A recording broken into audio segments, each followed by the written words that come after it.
Hello students, मेरा नाम अभिषेक और आपका हमारे YouTube channel GDV mathematics classes में स्वागत है। तो स्टूडेंट, आज हम लोग सीएसआर नेट सितंबर 2022 का क्वेश्चन डिस्कस करेंगे जो पार्ट बी में पूछा गया था।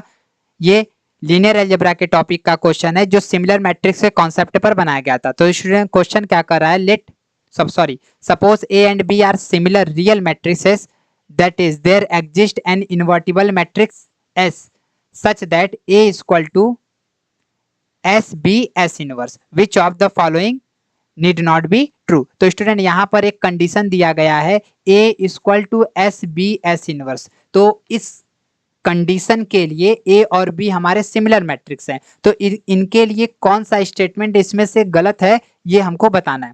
तो स्टूडेंट, सबसे पहले हम आपको बता दें, जो यहाँ पर ये पूरा स्टेटमेंट दिया गया है, यहाँ से सपोज से लेकर ये A equal to S B S inverse तक का ये स्टूडेंट सिमिलर मैट्रिक्स का डेफिनेशन ही दे दिया गया है। अगर दो मैट्रिक्स हमारे सिमिलर होते हैं तो उनके लिए एक इनवर्टिबल मैट्रिक्स एक्स एग्जिस्ट करता है जिसके लिए A equal to S B S inverse का कंडीशन सेटिस्फाई करता है। ठीक है, तो यहाँ पर स्टूडेंट ये डेफिनेशन दे दिया गया और इससे रिलेटेड 4 ऑप्शन बनाए गए। तो स्टूडेंट, अब हम लोग सॉल्यूशन की तरफ चलते हैं। तो स्टूडेंट, अगर हमको डेफिनेशन पता है, ठीक है, तो यहाँ पर हम डायरेक्ट इस क्वेश्चन को सॉल्व करने के लिए हम आपको यहाँ पे सिमिलर मैट्रिक्स का कुछ प्रॉपर्टीज बता दे रहे हैं। ठीक है, प्रॉपर्टीज ऑफ सिमिलर मैट्रिक्स।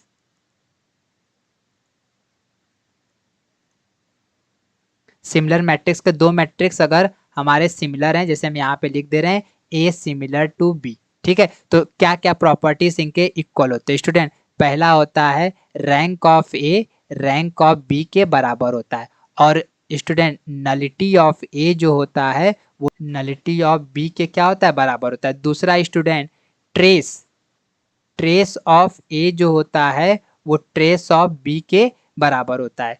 तीसरा स्टूडेंट, डिटर्मिनेंट डिटर्मिनेंट ऑफ ए जो होता है वो डिटर्मिनेंट ऑफ बी के क्या हो जाएगा, बराबर हो जाएगा। ठीक है, चौथा, characteristics of matrix A equal to characteristics polynomial of B के बराबर होता है। स्टूडेंट, मिनिमल पॉलिनोमियल ए जो होता है वो मिनिमल पॉलिनोमियल बी के बराबर होता है। स्टूडेंट, आइगन वैल्यू ऑफ ए, यहाँ पर आइगन वैल्यू का ई के बाद डॉट है। ठीक है, ए जो होता है वो आइगन वैल्यू ऑफ बी के बराबर होता है। स्टूडेंट, यहाँ ध्यान रखिएगा कि आइगन वेक्टर ए और बी के जो आइगन वेक्टर आएंगे वो आपस में इक्वल नहीं होते, बस उनके आइगन वैल्यू ही इक्वल होते हैं। ठीक है, उसके बाद स्टूडेंट, अगर ए और बी हमारे सिमिलर मैट्रिक्स हैं तो ए ट्रांसपोज बी ट्रांसपोज भी हमारा सिमिलर होता है। ठीक है, उसके बाद स्टूडेंट, ए इनवर्स जो होता है वो हमारा बी इनवर्स भी सिमिलर होते हैं। और उसके बाद एक लास्ट, पावर में ए के पावर एन बी के पावर एन भी सिमिलर होगा अगर ए और बी हमारे क्या हो जाएं, सिमिलर मैट्रिक्स हैं। ठीक है, जहाँ पे एन का value greater than or equal 1। तो स्टूडेंट, ये 9 प्रॉपर्टी और भी होते होंगे। ठीक है, ये 9 प्रॉपर्टी जो है दो मैट्रिक्स के सिमिलर होने पर फाइंड आउट होते हैं। तो स्टूडेंट, एक आप देखिए 7 वाला ट्रांसपोज दिखा, ये ऑप्शन में पूछा गया है।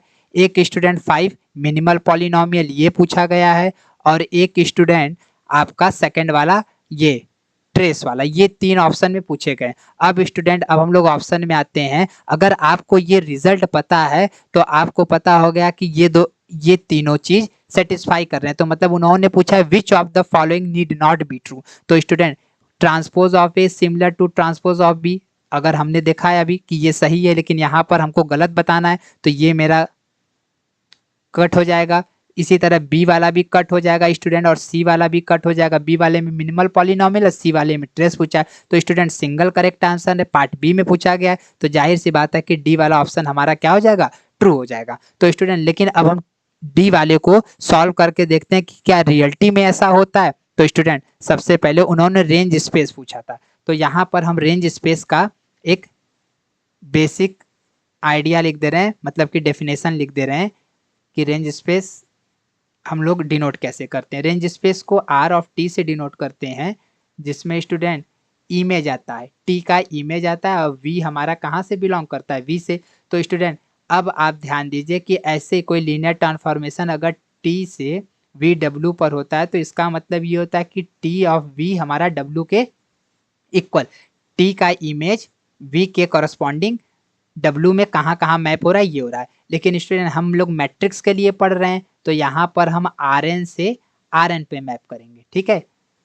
यहाँ पर स्टूडेंट जो v वेक्टर ये आर एन का होगा, ये मैप हमारा v पर ही होगा। तो स्टूडेंट यहाँ पर हम लोग जो रेंज स्पेस का डेफिनेशन यूज करेंगे वो ये यूज करेंगे। अब स्टूडेंट इसके बाद हम आपको एक रिजल्ट लिख देते हैं, और रिजल्ट का हम लोग यूज करते हैं a and b are similar matrix of order 2 cross 2 if and only if characteristic polynomial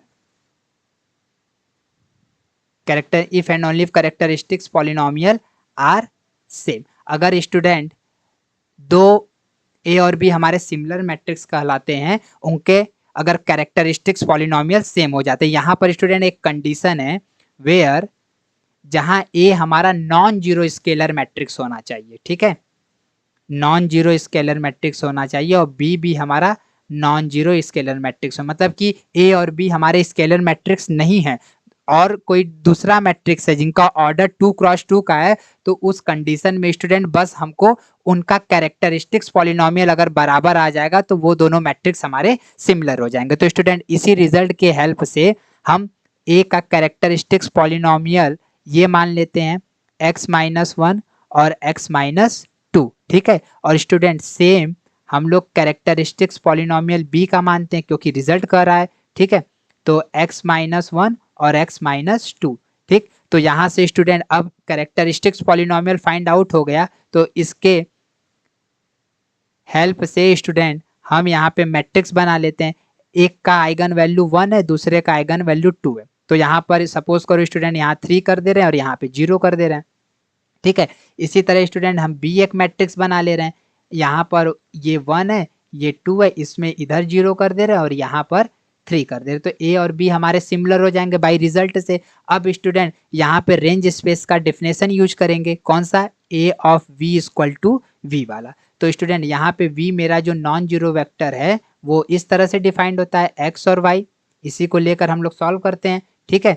तो अब हम देख रहे हैं स्टूडेंट कि यहाँ पर अगर हम मैट्रिक्स ए का वैल्यू यहाँ पर पुट कर दें और v को पुट करके सॉल्व कर दें, देखते हैं कि हमको क्या मिलता है। X y equal to student ये क्या हो जाएगा, x और y, ठीक है। अब इसको सॉल्व करें तो पहला तो student x equal to x मिला और दूसरा हमको क्या मिला 3x प्लस 2y, ये y के बराबर, ठीक है स्टूडेंट। तो अब यहाँ से हम देख रहे हैं सेकंड वाले पार्ट में, इस वाले पार्ट में कि 3x का वैल्यू y के बराबर और ऊपर x इंडिपेंडेंट हो गया। तो स्टूडेंट v यहाँ पे जो वेक्टर मिला वो मिला हमारा x और 3x। अगर स्टूडेंट x का वैल्यू 1 पुट कर देते हैं तो हमको जो वेक्टर मिल रहा है 1 और 3, मतलब इस कंडीशन में रेंज स्पेस हमको 1,3 का मिला। अब स्टूडेंट इसी तरह हम b वाले पार्ट को अप्लाई करते हैं, b में अगर वही डेफिनेशन अप्लाई करें 1 3 0 2, ठीक है। और इसमें हम लोग सॉल्व करते हैं x y,